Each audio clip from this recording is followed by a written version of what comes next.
There we go. Barbie Toes is back. So, what were we doing? It's been a little while. We provoke. How can you be mad at unit? Like, either they should do half damage when unit provokes, or it just shouldn't work at all. You're just too adorable to provoke anyone. Let's protect her like that. Okay, she's ready to roll. That's a pretty perfect like loop to set things up. But these guys, we were frag grenading to speed it up. And get Kimari in to help with the damage.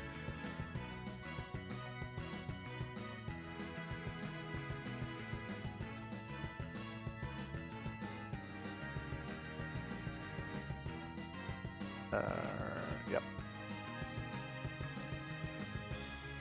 Yeah, I think in terms of like, again, if we had like multiple streams, there's just no way you can moderate all of them at the same time and stuff, and it's just like, you've seen even from the 24/7 Final Fantasy X one, like the numbers are okay, like we're still fine, but I think especially at this time, I think the 24/7 stream thing is kind of past its prime. It had its heyday, like its time in the sun, where they were just like popping out everywhere and stuff, and I think nowadays if you tried to do it, it just wouldn't have the same effect. So especially kind of splitting up that audience, like where if you have other content on, people are going to be like, hey, like there's this on the other stream, I'm going to go watch that instead and chat there instead, and like it just wouldn't work. You'd have a bunch of streams with like 10 viewers or something, and I just think that's not going to work too great. And yes, we've always had problems with bots, but to be fair, like the general work we've tried to do behind the scenes to minimize it, I think has worked pretty well. I think considering that it's 24/7 and it's you know, it's pretty easy for bots to spam, especially these days, I think we've generally done well to keep the bot presence as low as possible.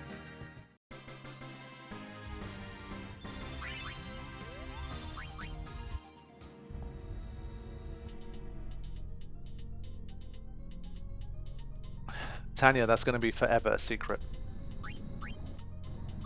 We'll never know. I think there's been a few changes, but largely I think it's been the same.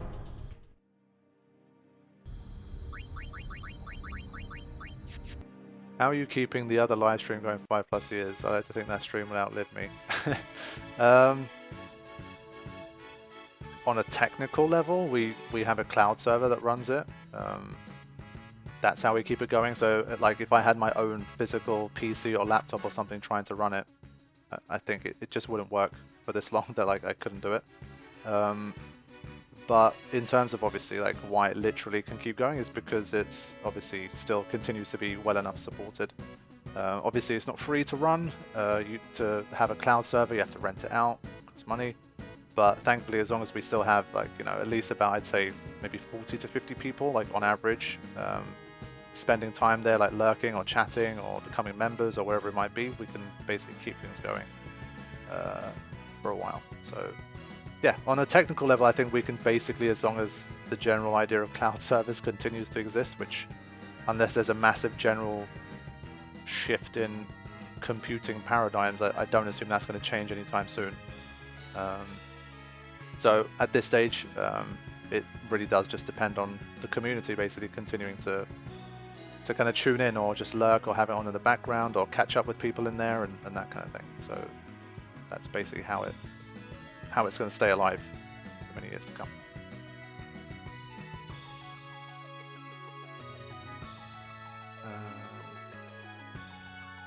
I think this is probably like number 4 of these guys. It's not been that many, 4, no more than 5, I think. The mods have done a great job, yeah, 100%. Couldn't have asked for better, like considering how this all began, where we had absolutely no experience with doing any of this stuff. And so we all kind of somehow banded together, and the large majority of people who joined are still there, and we're still the same team, so yeah, it's been amazing. So, silence grenade to stop those counters. and then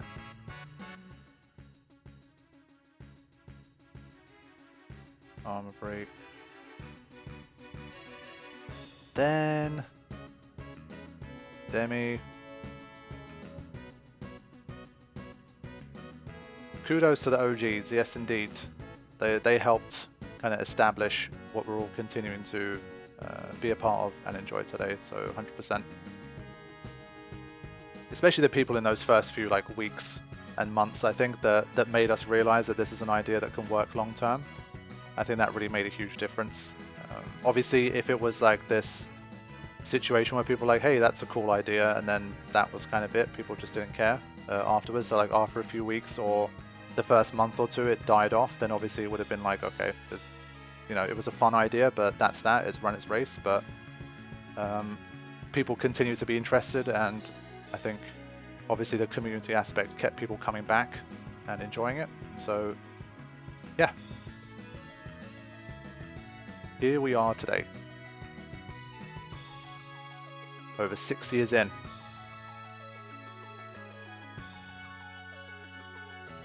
And I always say it, I'm still pretty sure it's true, it is literally the longest running stream on YouTube. I'm pretty certain it is. I've still seen no evidence, no one has ever found a running stream at the moment that has an earlier start date than ours. And that's pretty huge. Like the fact that it's literally on the entire platform, considering how many millions and millions of things there are on YouTube, I think that's pretty insane. YouTube, annoyingly enough, can't confirm it for me. I tried to ask them about it. I went into their like support and all that stuff, and they kind of, obviously, they kind of blew it off. But I think that's a big deal. Like, it should be known. Like, what is the longest currently running stream on YouTube? But they just, no, they just didn't. They didn't know. That's why I've kind of openly kind of laid down the gauntlet and been like, okay, find me one. Like, find a stream that's still running that has an earlier start date than our one. And yes, obviously in relative terms, it's a small community, so I don't expect a huge amount of people to actually research it, but I've obviously done my research and no one's ever presented anything to me. So yeah, I mean, why not be in the Guinness Book of Records? Like, there's plenty of ridiculous stuff in there that, like, I look at it and I'm like, come on, man, that's a world record that's in a book. I think, like, the collective effort of a community to keep a YouTube stream alive for over 6 years, I think that probably deserves more recognition than some of the world records I've seen in there.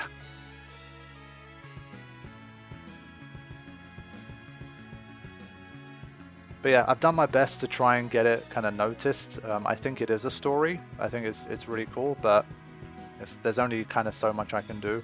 I've always kind of hoped that some kind of outlet or some kind of entity with influence kind of took notice and be like, hey, like, this is like the little stream that could, and there's this really cool like niche community of people that's kind of defied the odds to keep a stream alive for this amount of time, and kind of give it a little bit more spotlight. But hasn't happened, unfortunately.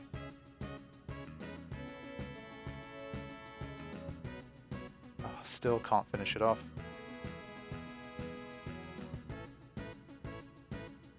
Yeah, true. Even that Windows update thing didn't manage to kill the stream. So that's how you know we're doing okay. The Wraith is literally the most annoying capture that we've had in this whole session. Finally.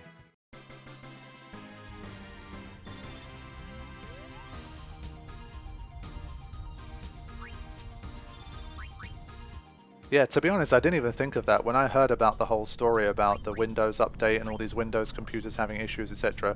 To be fair, I don't know if this matters, but I guess the cloud servers run through Linux, and so that doesn't affect it, but obviously the provider of the cloud server, I don't know what they use, so it still could have affected us anyway. But yeah, but the stream even survived that. Slabicus, welcome to the stream. Good to see you. Let's continue on.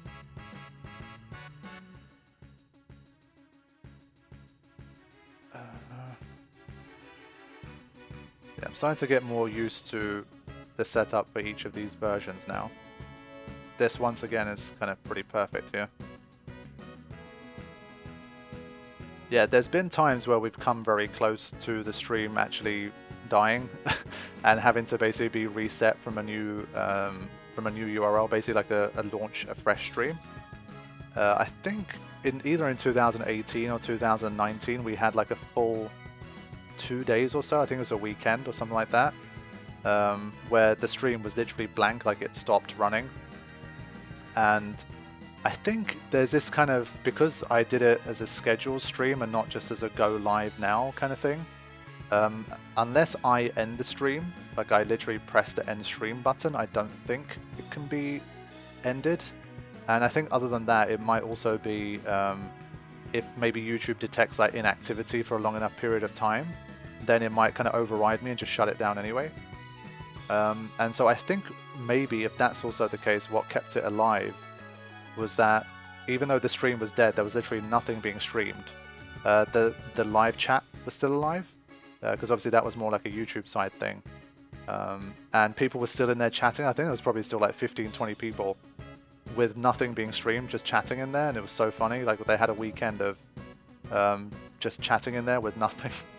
And so thankfully, once we got it working again, like 2 days later, we were able to still keep the stream alive and continue. So there is a chance that it literally survived because enough people were there literally just interacting and chatting with the stream. And YouTube didn't deem it as like, okay, the stream is inactive now, and it just shut it down anyway. So it worked super well. So yeah, once again, it's not just to be kind of sentimental and cheesy. It's literally you guys are the reason why the stream is still alive.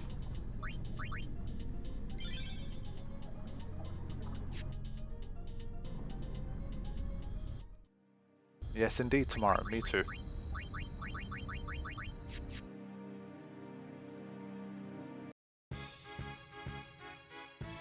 Yeah, so G Mercado, that's the longest stream I'd found as well, December 2018. I don't think I found one that predates that. Have we captured 10 of these now? Does anyone remember if we got the full 10? I feel like we have.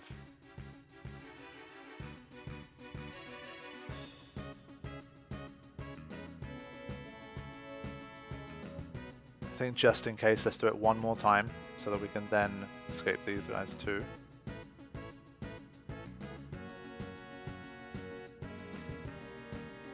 Let's do this again.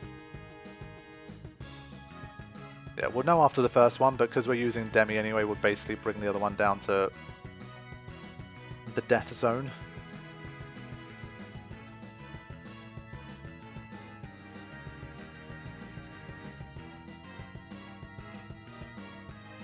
So I think at this stage we're doing pretty well, but there's still, it's going to take longer than the next 45 minutes, I think.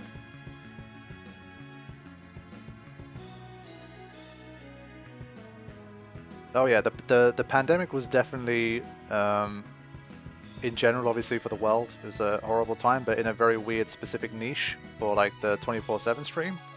Obviously it was good because it obviously so many more people were at home, they were bored.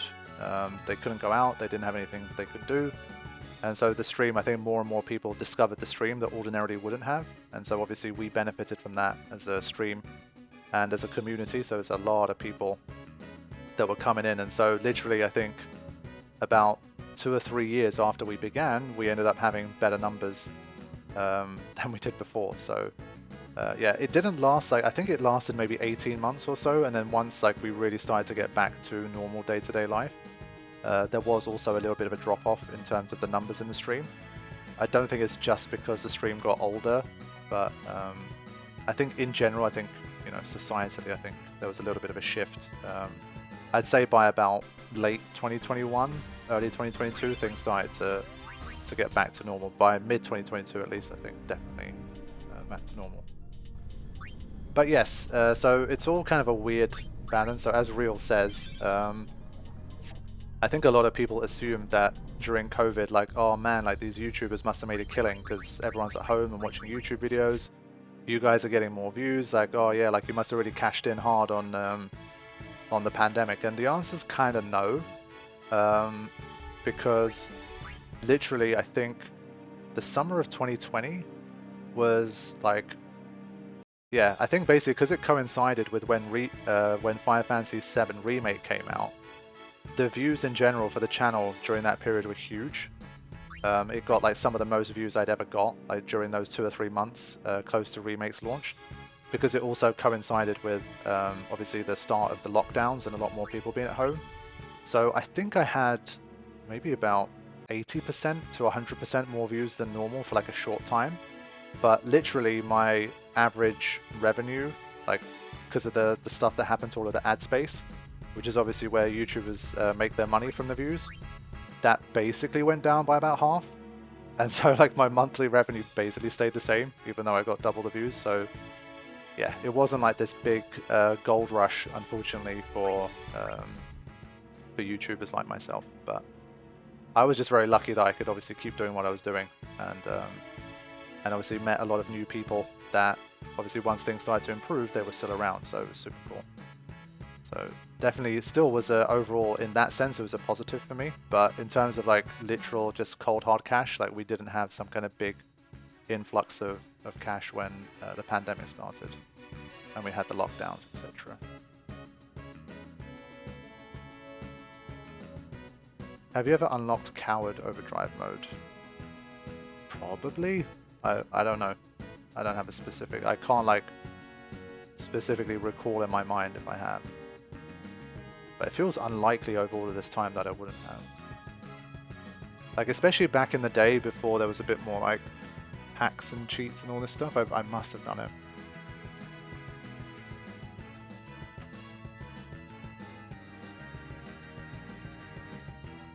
Does Coward only work with Escape, or does it work with Flee? If it works with Flee as well, then I must have unlocked it, surely.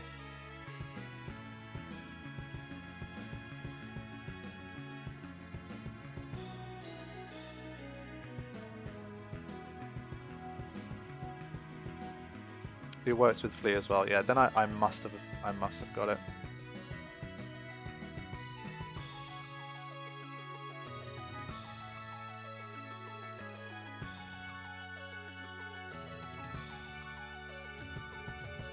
Okay.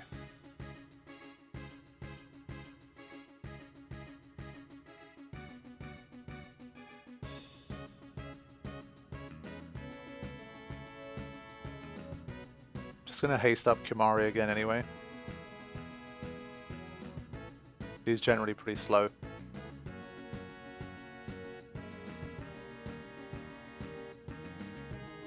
Yeah, the haste definitely helps him a lot.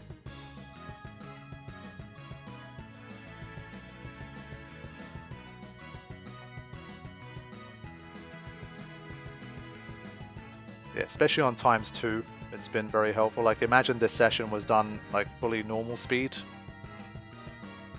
We'd have a lot of work to go still.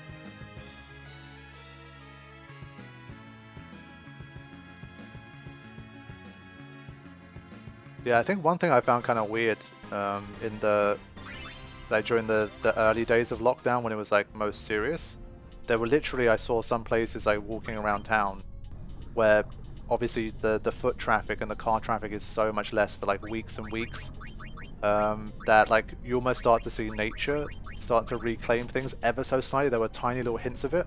And so like, you know how when you watch or like play like these post-apocalyptic stories like The Last of Us, and you see like nature kind of swallowing cities and towns back up again, like I felt like I could see like a tiny first kind of indications of that in the very kind of earliest days of lockdown. It was pretty insane. Yeah, nature's ready, man. Like, if we're all kind of wiped out someday, like, nature's going to be like, okay, if it's not as a result of nature in the first place, it's just going to be, like, coming right back.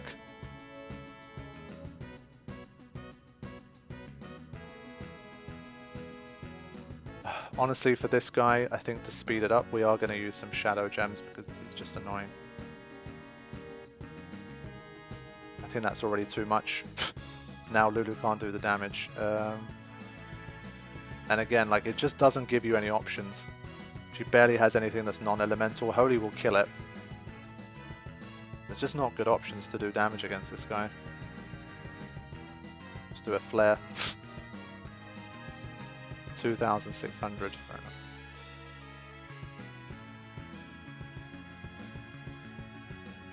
Okay. Gonna use one more shadow gem. We have a decent amount of them. And I think from here we still have to just hack away.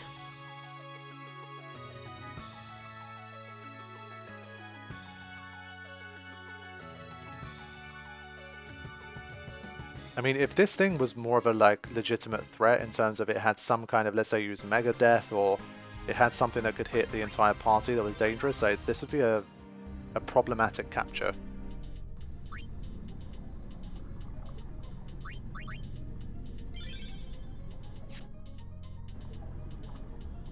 Yeah, I think for more kind of shorter term, seeing the cities be reclaimed type stuff, I found The Last of Us, obviously, like the look of the Last of Us is just so awesome. Just love the art design of that game. But then for like longer future, I kind of Horizon Zero Dawn and Forbidden West I found super interesting the way that they did it, because obviously they're even like much further out into the future. And like the cities and stuff, they've been so, like, there's barely anything left of them, but you can just about kind of tell some of it. I thought that looked super cool.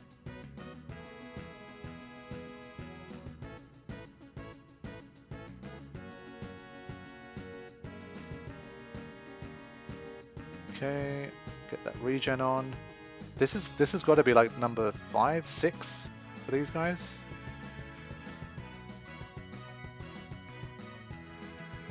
We've made decent progress, I would say, here.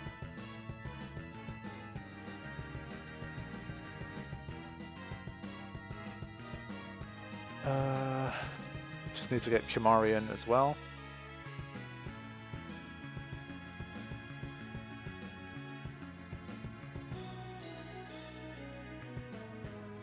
Let's haste him up again.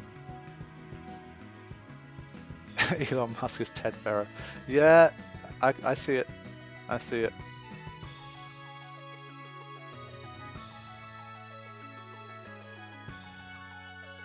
Yeah, Horizon Zero Dawn was a great game.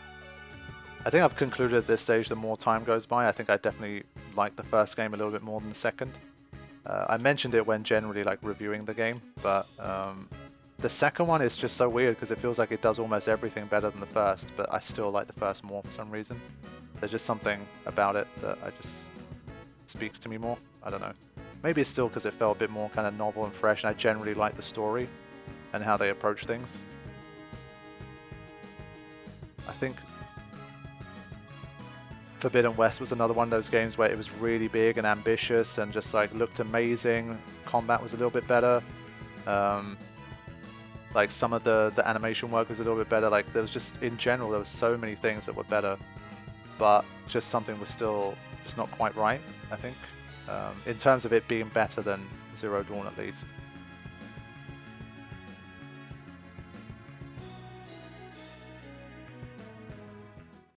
Yeah, and I think it was still a little bit smaller. I think Forbidden West kind of fell into that modern day trap of they tried to make every game like 100 hours long now if you do everything. And I'm still like, I'm generally not, I still don't enjoy that stuff fundamentally for many games. I think it works for less games than developers think they work for. And I think Forbidden West, again, if you look at like how long the story part of the playlist was compared to the first game, it was just so much longer. It was like 30% longer, I think. And the first game was perfectly fine in terms of length. It didn't need to be made like 30% bigger and 30% longer. But there's just this kind of push to make every game as big as possible. And so, as I've been saying as well, I think even Rebirth, I think it narrowly avoided falling into that trap as well. It's a pretty unique case. But I still think the game was too long. I've always said it. I'm not. That's still my biggest criticism of the game. I still think there was too much. There was maybe 20-30% too much quote-unquote stuff in the game. But I think it was still good enough that it was still excellent. But yeah, I think Forbidden West still probably fell into that a little bit too much. So I do hope the third game, they kind of condense it back down again. And the same with the 7 Remake Trilogy. I really hope the third game is a mix of the first two. So, you know, like it doesn't take 100 hours, like 105 hours to do everything that you want to do in your first playthrough. It takes more like 60, 70, something closer to Final Fantasy 16 length, I think would be really nice. Because the first one I think was a little bit too short, because it was obviously just Midgar only. But I think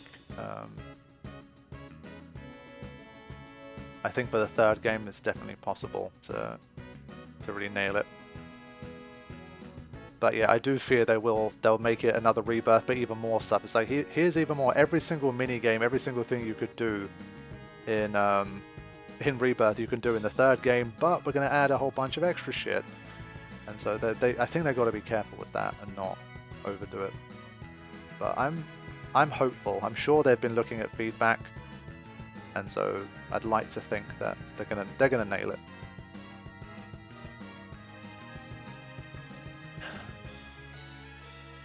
On it, Nalab. Sorry, it's a tough one to pronounce. Appreciate it. Thank you for joining us.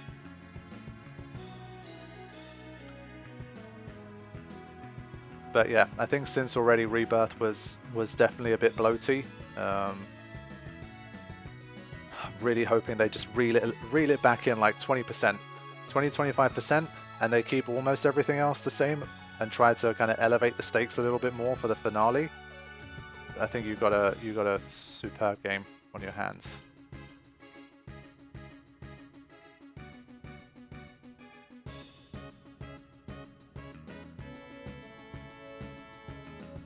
It was kind of like they almost overcompensated for what happened in Remake, where like Remake, I guess you could say, yeah, you know, it was Midgar only.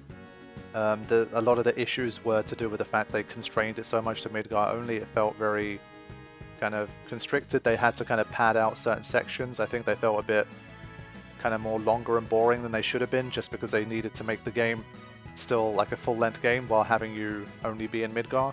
So sometimes it felt a bit like, you know, corridors took forever to get through, and like there was a little bit of bloating and pacing.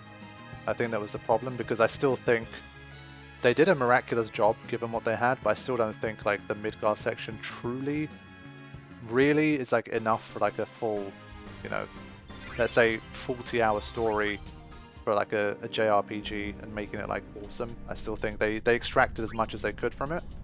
But then for Rebirth, they were like, oh, okay, you guys were, you know, a little bit unhappy that it was just Midgar for the first game. Okay, here's like a game that's like 5 times the size. Yeah, I don't think... Honestly, I think if Final Fantasy Remake 1 was shorter, it would have been even better. Like, literally, if it was... the story was like 3 to 5 hours shorter, I genuinely think it would have been better. Like, yes, the game overall, you could say, you know, for a full game, full price, it would have been too short. But, like, literally as an experience, and, like, in terms of the quality of the game, I do think it could have benefited from just a little less padding, like, throughout the story. So, yeah, I just fundamentally don't think the game has enough in it to be, like, both an absolute S-tier game and be just Midgar only. I just don't think, like, it doesn't work unless you completely rework the story and add in so much more. So I think given what they had, I still think they did a really nice job.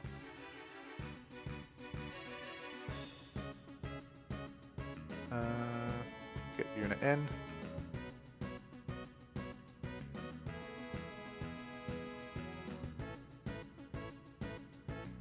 That armor break. Yeah, to be honest, Yuffie section added without that being DLC. Yeah, I think what Tamara is saying is roughly where I'm at. I think that would generally work well. Would have worked better.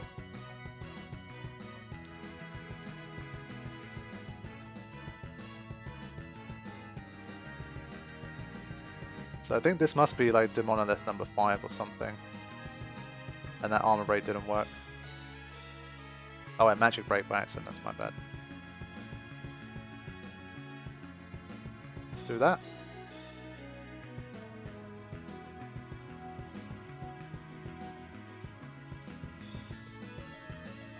That's better. It seems like if you have a stone ward, it's enough. I guess it must have a 50% rate. I always thought it was 100, either that or Walker's getting a bit lucky here. I don't think he's been petrified once.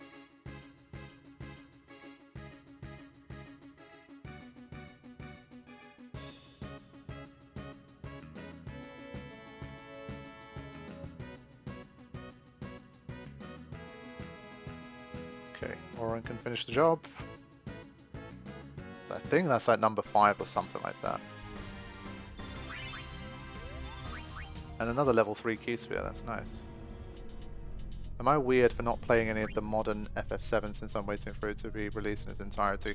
That's generally one of the things I'm probably the most curious about. Like, obviously there's a lot of debate about remake sales, and you know, is it selling well? Is it selling poorly? How is it doing? And obviously the big kind of question is, there's got to be more people like Vincent out there that are waiting for the whole game to come out, and then just kind of marathoning all 3 of the games to get the full experience in like one sort of set. And that's understandable. Like, if you've got the patience for that, then that's great. And so I'm wondering, how are the sales going to be affected when the final game comes out and the trilogy is complete and people can finally just get it and get the full product and be able to play everything? Like, does that is that really going to cause a push in sales? I have to assume yes, but by how much? That's obviously what we don't know.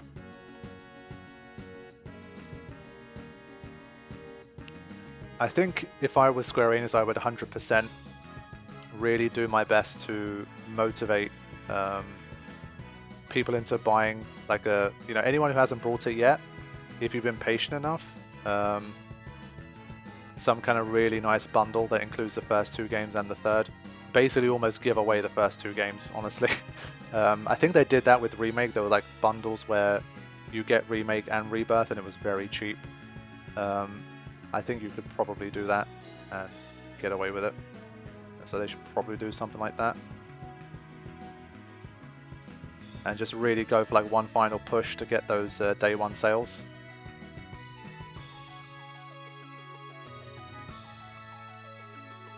I think a trilogy product wouldn't come out until... Well, like I say, I think even for Rebirth, did they not have deals where you could get Remake and Rebirth together for like a really good price? Like literally at launch. I'm pretty sure that was the thing. So I don't see why they wouldn't do it for the rest of it as well.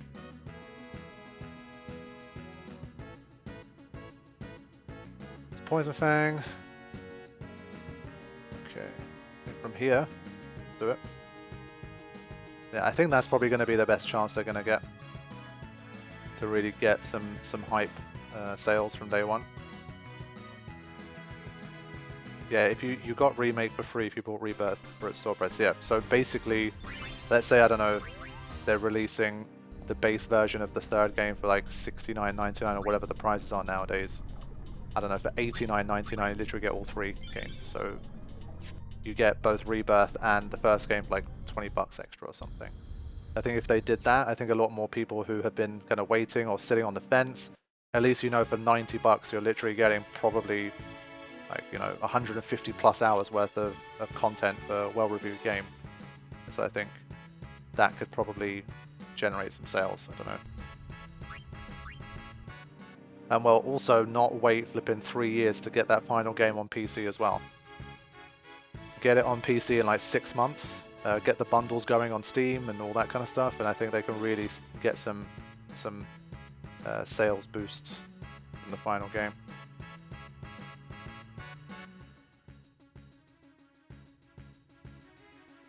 I think we're doing well with the Barbatos. We must be on like 6 or 7 at this stage.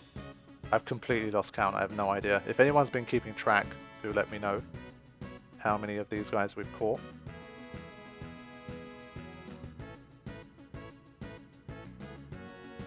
But already we only have about 25 minutes left. Time flies when you're monster capturing, man.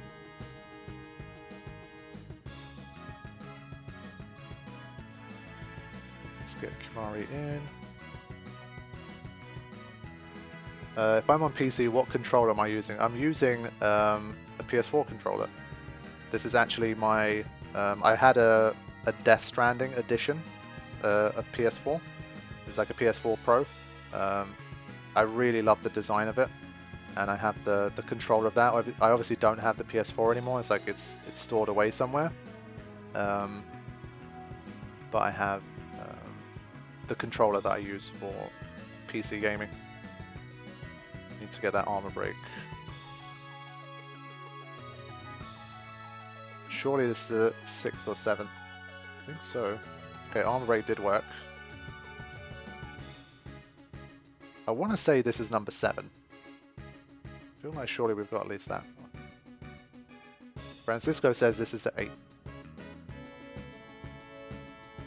Can you navigate a submarine with your controller? Oh man, that whole thing. It's a complete mess.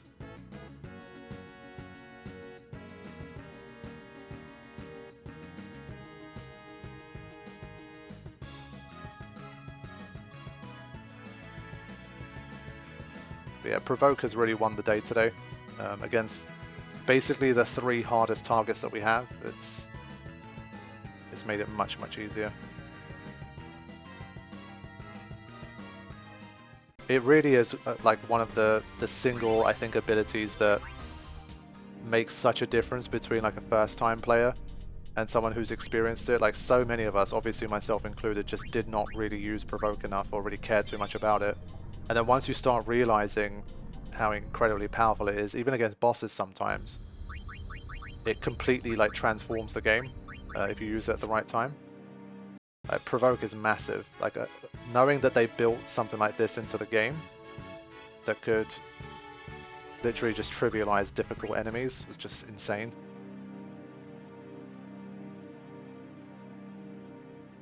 Using Steam's built-in support. Yeah, I think so. Like I don't really know too much about it. I just pair it to Windows, and then when I press the PlayStation button, it connects. Like I don't think I do anything particularly fancy. If I'm playing games not on Steam, I have something called DS4 Windows. It's like a application, and that works better. So like I pair it to that app instead of obviously going through Steam. But yeah, in general, the PS4 controller works well, and it's always been one of my favorites. I love the feel and the shape of the PS4 controller. I'm not as big a fan of like the chunkier style of controller.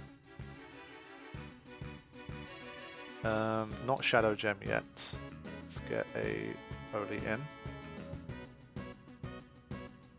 Yeah, I mean, you'd be forgiven for thinking Provoke is useless, because I think there's just certain scenarios where it's super useful. And if you've never tried it in one of those specifically, then it's normal that you just wouldn't know how useful it is. So like I think it was Defender X, one of those, even like a boss battle where it completely just turns it into a joke if you use it. So like if you used it there, like just by luck, then you'd be like, oh, wait a minute, you know, this is way easier than I thought.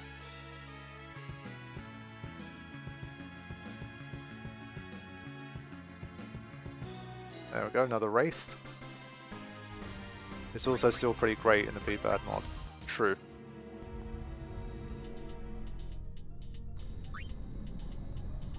One thing I would kind of like to have someday is some kind of cool, like, custom Final Fantasy X controller. I don't think I've ever really seen one. I've seen some with like some sticker decals on it and stuff. That's not what I'm talking about. I'm saying like something a bit more designed, like very specifically kind of more bespoke to have a Final Fantasy X theme.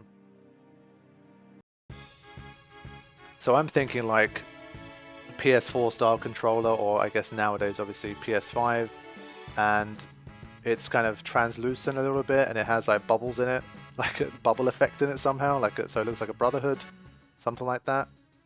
I don't know, like there could be some really cool stuff.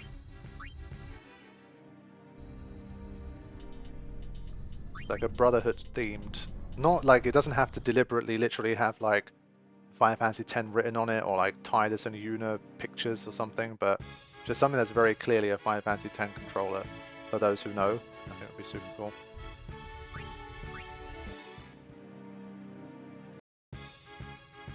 Okay, yet another Wraith.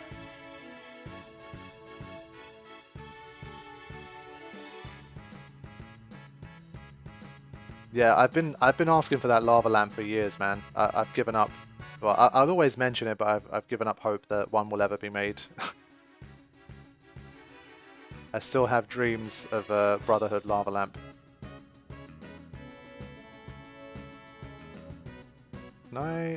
Let's just do a second holy.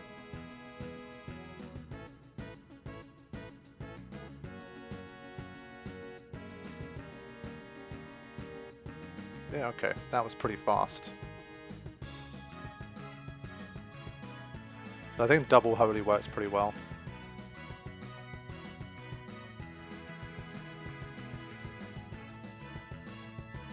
Okay. Lulu might be able to get this. There you go, natural 1 HP left.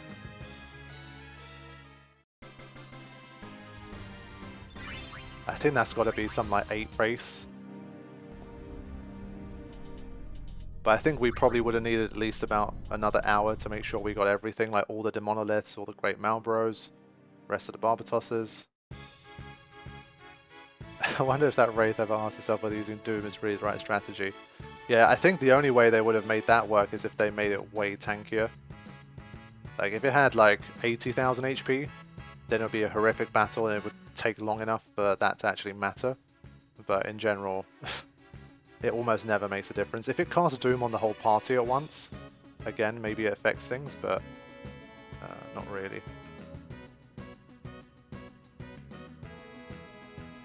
Did it work? Yes.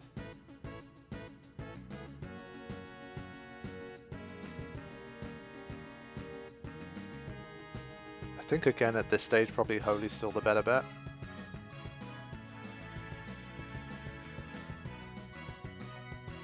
Also, I guess there's actually one way to deal faster damage as well, equip a Celestial weapon, but I think double Holy approach. Yeah, double Holy seems generally pretty good.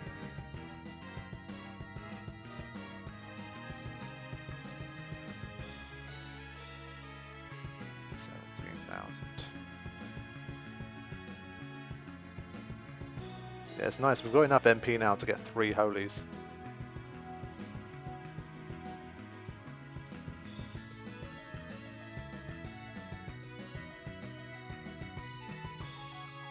Yeah, it's pretty quick. Hey Aaron, welcome to the stream. Came to join us for the last 15-20 minutes after creeping.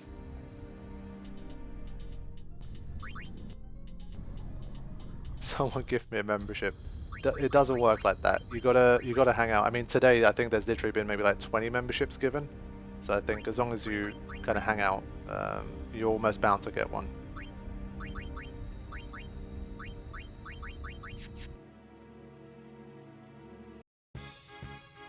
I think the usual kind of heavy hitters in terms of gifting memberships, they've all kind of been generous and given out some memberships today. So maybe next time.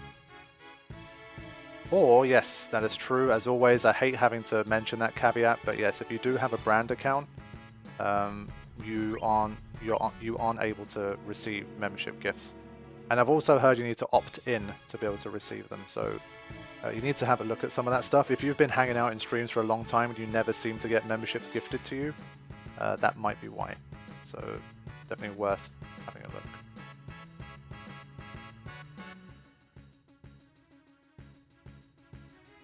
Hey Tristan, appreciate it. Glad you are a fellow Final Fantasy X fan. You've definitely come to the right place. I still don't even know how brand accounts even work. Like, who? It feels like a normal person just wouldn't have a brand account anyway. But like, so I think Real, you have a brand account, right? Why do you even have a brand account? Like, what's the difference between it? I don't really know how it works.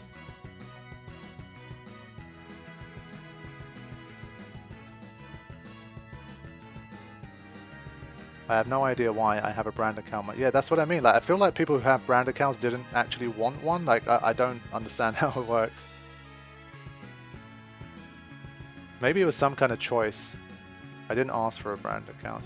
Yeah, so it's like, what the hell is that based on? YouTube just like, okay, you have a brand account, you have a brand account, everyone gets a brand account.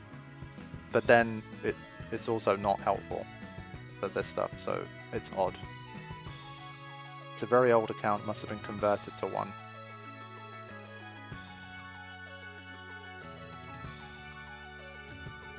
Yeah, unfortunately, I mean, what advantage?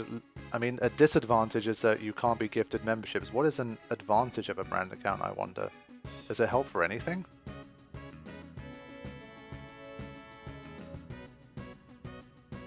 I just don't really get the general point of them. Surely there's some benefit. Yeah, I mean, there's nothing that even makes it, like, visible that it is a brand account. It doesn't have some kind of special badge or like the name different or whatever it might be. It's just, it looks very ordinary as well.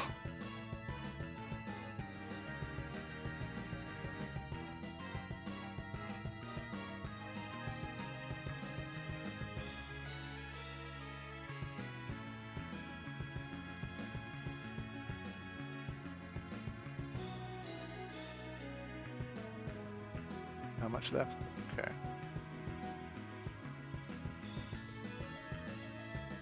There we go. Again, I've lost track completely, but I think at this stage we're probably at about at least 6 or 7 with most stuff.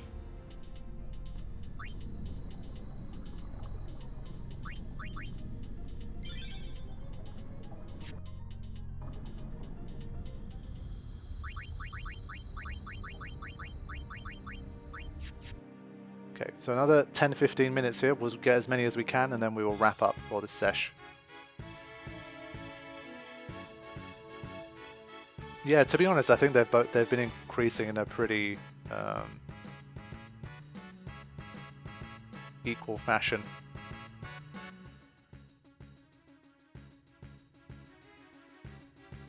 Okay, keep going.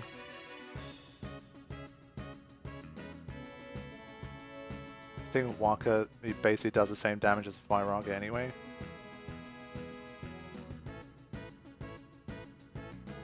Demonolith too. Demonolith, we must have at least about 5 at this point.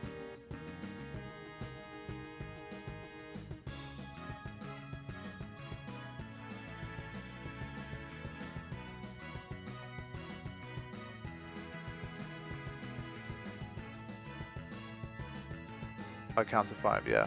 So something like that.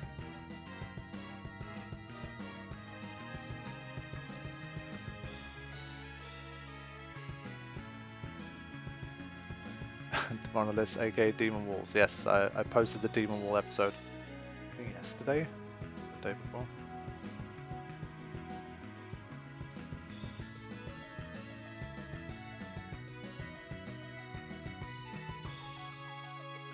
Okay, finish it off. Behemoth Kings, we finished them off in the Sea of Sorrow part, so Behemoth Kings are done. Adamantoids are done, Exo-Rays are done. Yeah, I think they're the ones we know are done. Geminis are done.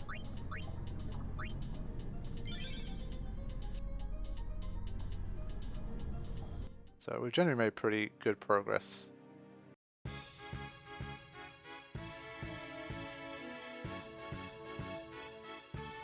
Sin is done, that's true. Sin is cooked. I'm not going to use any more frag grenades if I can help it, so...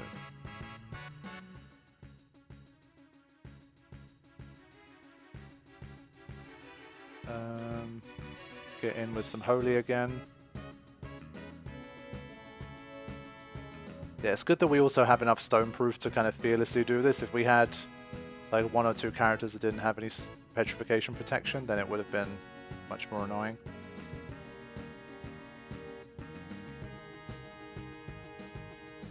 Yeah, next session we're definitely going to go to the Omega Ruins, but in terms of capturing, as I say, I'll probably just capture 1 of each thing there just to kind of have a look at it, but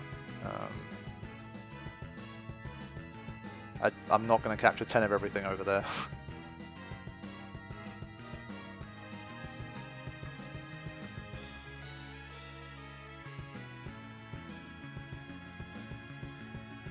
Nah, not going to happen. You're going to have to wait a couple of weeks. I want to kind of properly go there with like the intro cutscene, all that kind of stuff. I don't want to go in there for 5 minutes and then run back out again. That'd be a bit lame.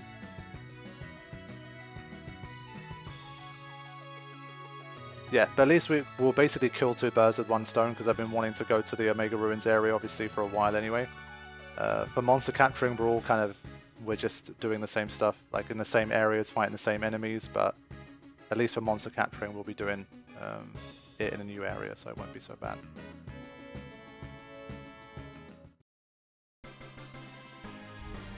The Trader Omega, yeah? And well, maybe we need to do a bit of a escape from Omega Ruins again in this challenge as well. Maybe we go into Omega Ruins and we're not allowed to leave until we kill Omega himself. I don't know if that's even possible. Again, we'll have to see.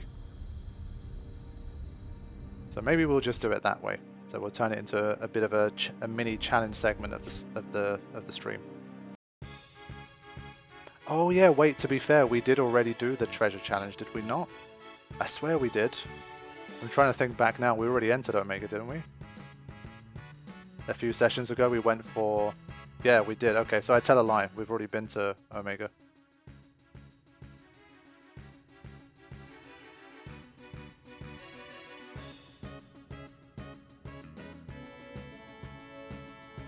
Yeah, so once we hit the next session, we still have a little more work to do. I think I'm going to start the session at Remiem so that we can get Una's Celestial Weapon as well. And then I think from there we'll go.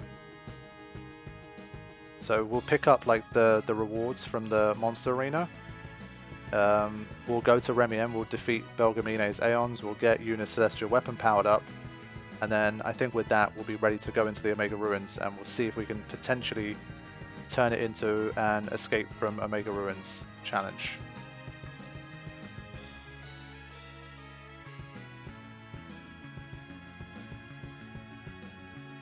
Might as well just keep hasting. Raw ruined it, Howard Brand. Yeah, it was absolutely perfect. It kind of played out exactly how I wanted it to.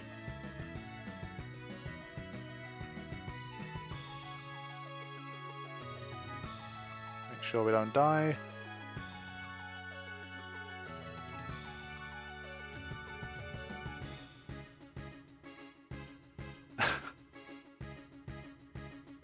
I couldn't have scripted it better than how it played out.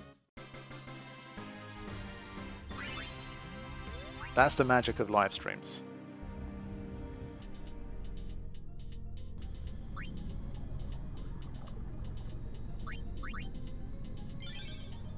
Okay. So last 5-6 minutes or so. Thankfully the stream in general has held up well as well. This is the first time I'm streaming with a new internet service provider. I finally managed to upgrade my internet. It's been a long time. My area previously didn't have any type of fiber connections. And finally, in the last few months, they started rolling out some fiber options for me, so I managed to use one. It took like literally a couple of months to get the people to do the groundwork and to set it all up and all that kind of stuff, but I finally have fiber internet. It's not like the super duper fast one where it's like, I don't know, 1,000 megabits down and 1,000 up. It's like 500 down and 70 up, I think, which is generally still much better than how it used to be. So yeah, I did bump up the stream quality a little bit. I think it's like maybe 20-30% more bit rate coming through, but it seems to handle it just fine, and we haven't had any like droppage, so I think in general we're doing okay. Because obviously I knew I had the speed over the last like 10 days or so, but streaming is always the ultimate test for reliability. Because even if obviously it goes down for like half a second, it's going to cause, you know, issues. But so far at least it's done very well. So that's a good sign for future streams.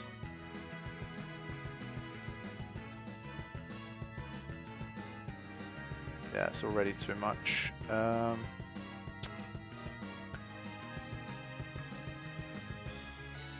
Yeah, for me the streams isn't really affected by 70 to 100 for me. Obviously the problem is the speed of uploads, but even this, it's now like about 4 times faster than it used to be. I think I had about 15 to 17 before, which especially when you're uploading 4K content is just it's a pain in the ass. And so now at least I can upload episodes much more quickly, which is more important for me. I literally had to sometimes leave the PC running overnight if I had a batch of uploads to do because it just takes too long, etc. So this is definitely much better.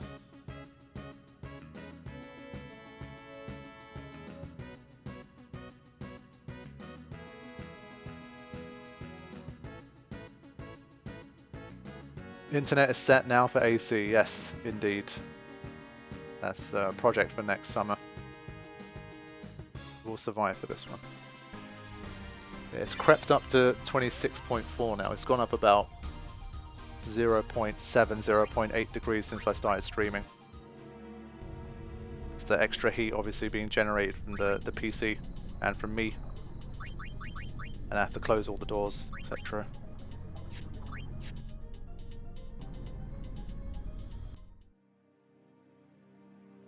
Yeah, I think last time it was like 29. So, in relative terms, we're chilling today.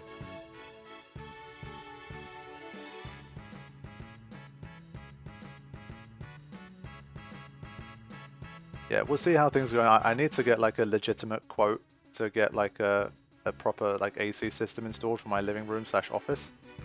And then we'll see what the cost is, and I'll see how workable it is, and then if need be, I'll do a one-off stream, and I will do something I basically never do, and I'll ask for people to help fund an AC unit for the living room. But we'll see. For now, as I say, we're good. It's going to be a next summer kind of project. I'll probably do it around. Maybe I'll do it like channel anniversary time. It's like I'm getting old now. I need an AC. This old body can't handle the heat anymore. Please help.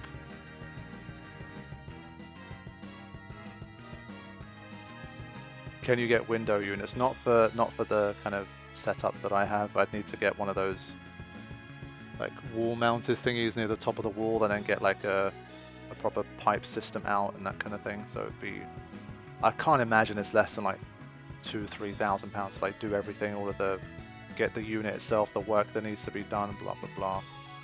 So we shall see.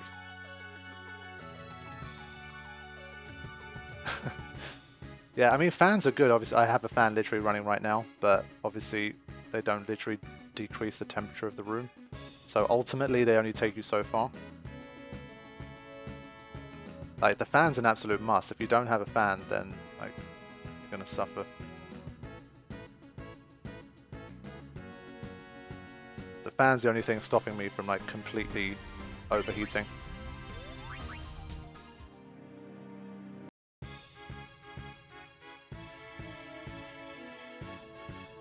Okay, so I'm gonna do maybe 2 or 3 more encounters, and then I'm gonna call it.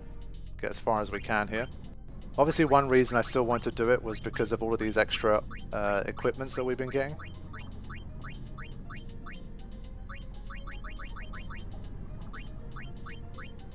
Interesting one. But how about CPU fans?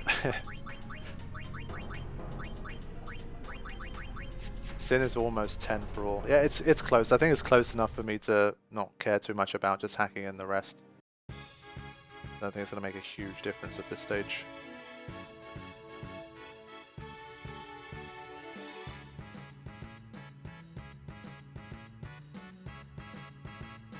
Heatsink's not fun. Ah, okay, that makes a bit more sense now.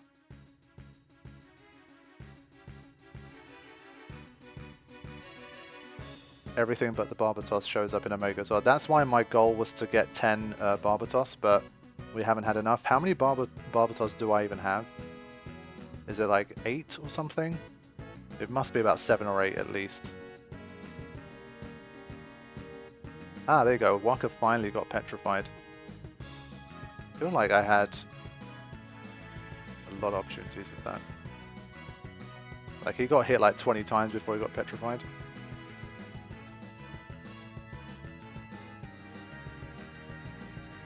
Maybe a little bit of a hot take, but I'm generally not a huge fan of the quote-unquote gaming chair whole thing. I kind of like the more sleek, kind of just comfy office chair kind of look.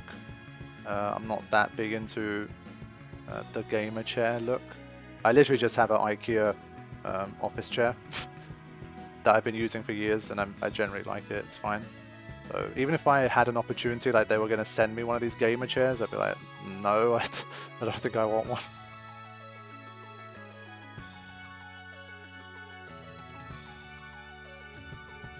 Yeah, okay, doesn't seem like that hot a take at least. Okay, now he's constantly getting petrified. Okay.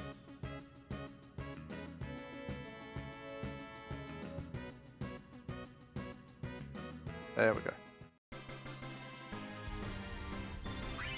I think the only thing I saw recently on the internet that was kind of cool, a bit space saving, because I have to basically use my living room as an office at the same time. I don't have a separate office. There were basically these chairs that you can fold in half kind of thing, like the backrest of it folds over where you sit, and you can just wheel it under your table. And I felt like that could be a good space saving thing for me, at least like the more compact and put away everything is when I'm not using it, the better it would be. But I'm not sure if it's like it's kind of a nice trick, but the rest of the chair might not be that great. I don't know. So I haven't. And it's another one that was like $500 for a chair or something. It's just too much. I just stick with a good old IKEA reliability and quality. Their chairs have always been good. My chair in Turkey was also an IKEA one, and I had it for years. And it's still fine to this day. So I think it was like 180 quid I paid for this chair. Like, I think value for money wise is pretty good.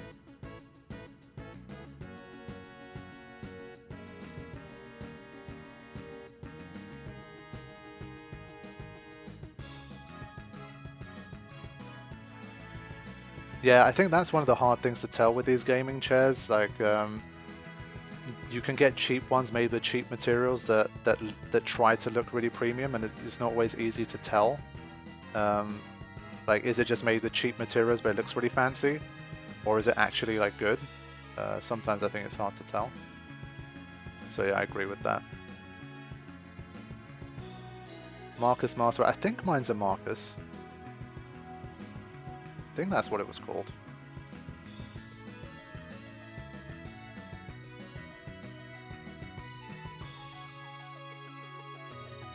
I would like a chair that supports my back, but it's too expensive. I think this one that I have, it has like a lumbar support thing that you can adjust and slide a little bit. I'm not sure how good it actually is, but it's not bad.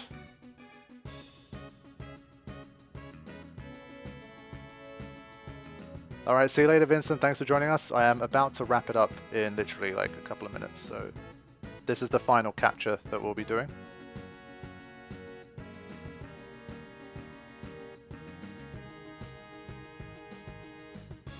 Okay, now surely we've got to finish it off. Yes, with a nice critical there. Okay. Whew. So yeah, I had hoped to finish off the capturing in this sesh, but even at times 2 speed, literally just doing it inside Sin was basically too much. Like, it's so bloody hard.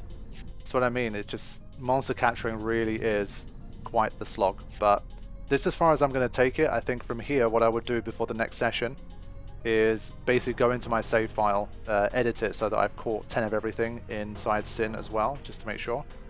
And then we're going to start the session at the monster arena.